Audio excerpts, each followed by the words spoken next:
So now we go to, if you accept the Cornelian narrative here, and I think you should.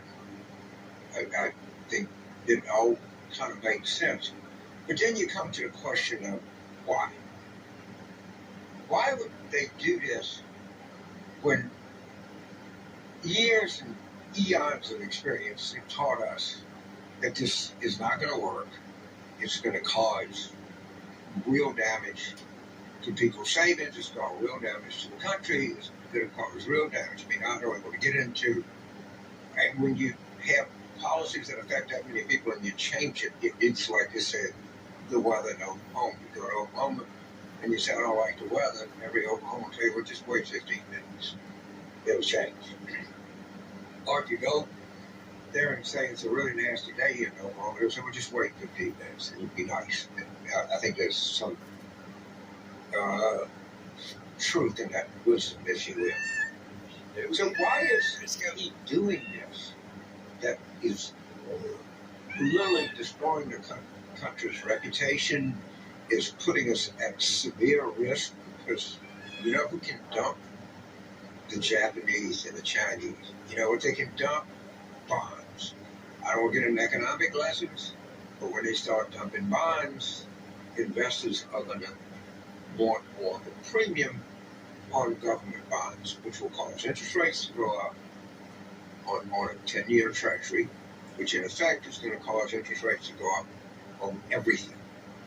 And I love... Oh, man.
Swear to God, you were talking about them yesterday.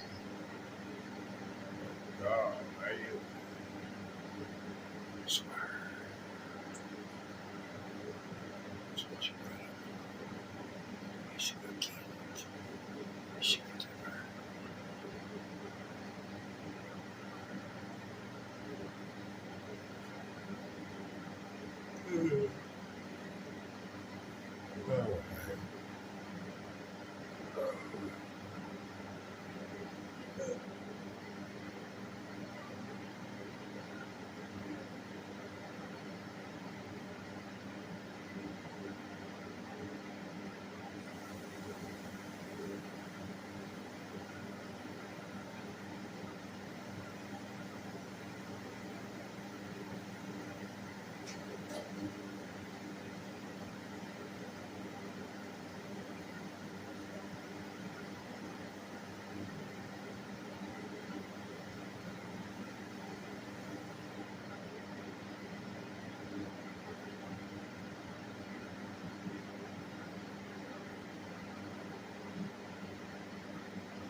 People talk about the ravages of inflation. Of course, it is very tough on people.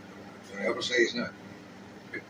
they tend to forget the worst kind of inflation is the inflation that comes with high interest rates, because money is a commodity. Money is no different than a gallon of gas, or some eggs, or anything else. Money costs you more money. If it costs you more money, get a car loan, get a house loan, to get a business loan. Dry cleaner needs to expand. Okay, the hardware store, no, they're not gonna be able to do it. So why is Trump doing this? This again is so detrimental to the interests of the people of the United States, and it is so detrimental to the reputation of the United States. The easy answer is to say, well, he's just an egomaniac, and he really doesn't think about anything other than himself, and he really doesn't care about the United States. That's a very plausible cocktail party. Oh, well, gee, misflash my thing. Then, that makes sense. He's just a narcissistic guy.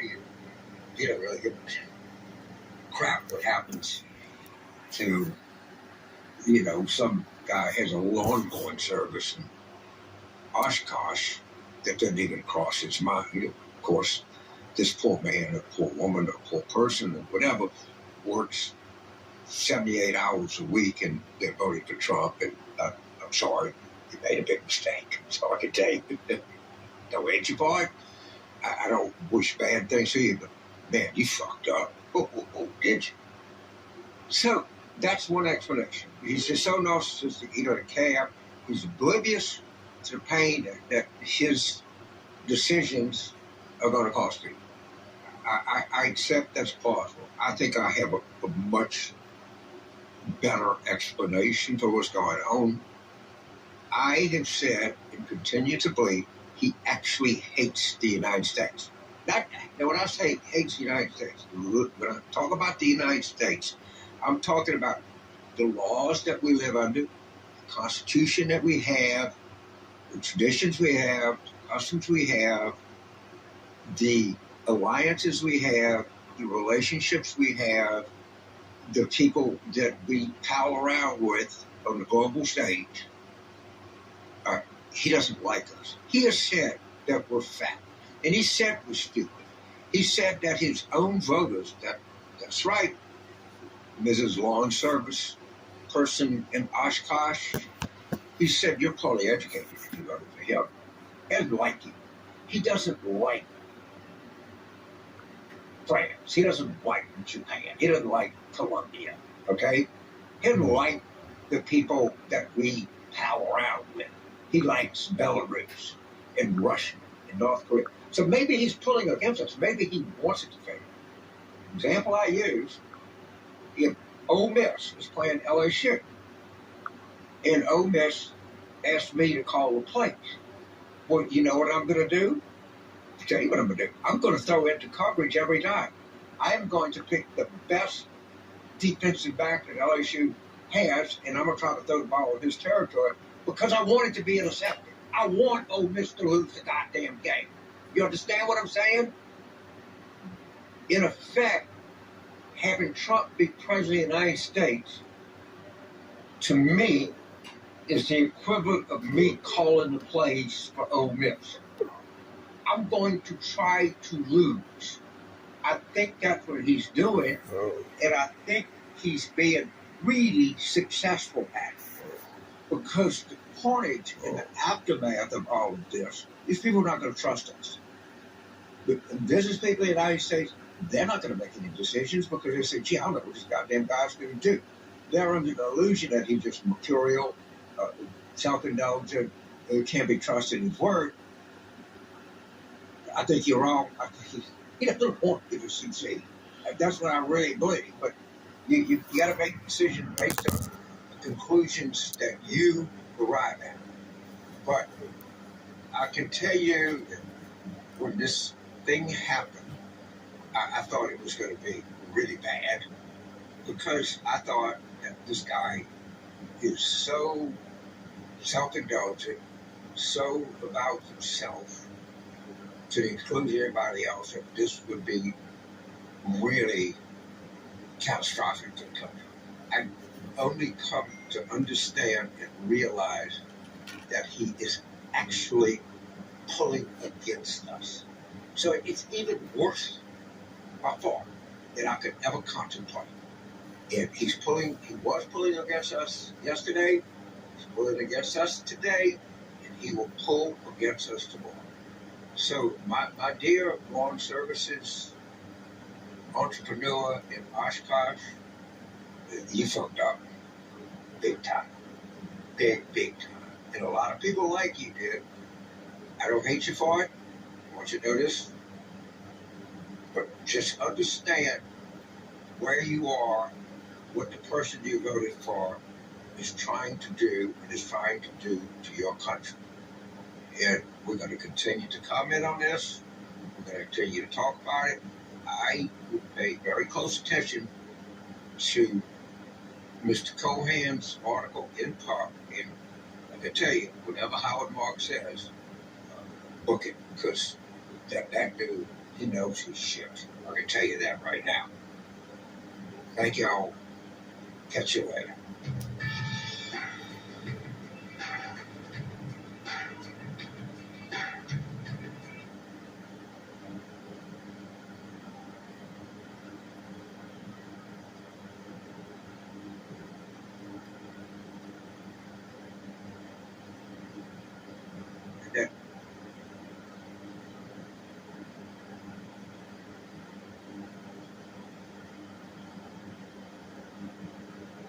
That his decision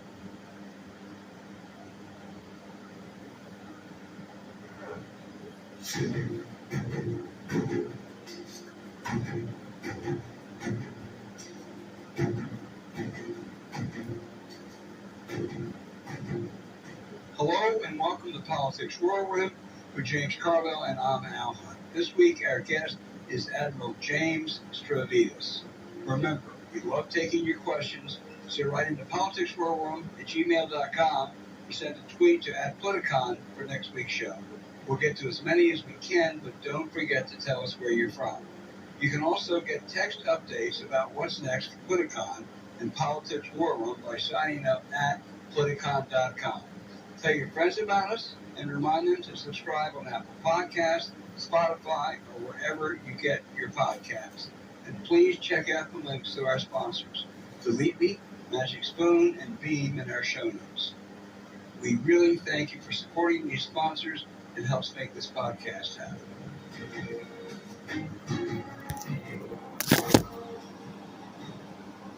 Hey James, there's a myth that Donald Trump won a landslide election, came in hugely popular and with a huge mandate.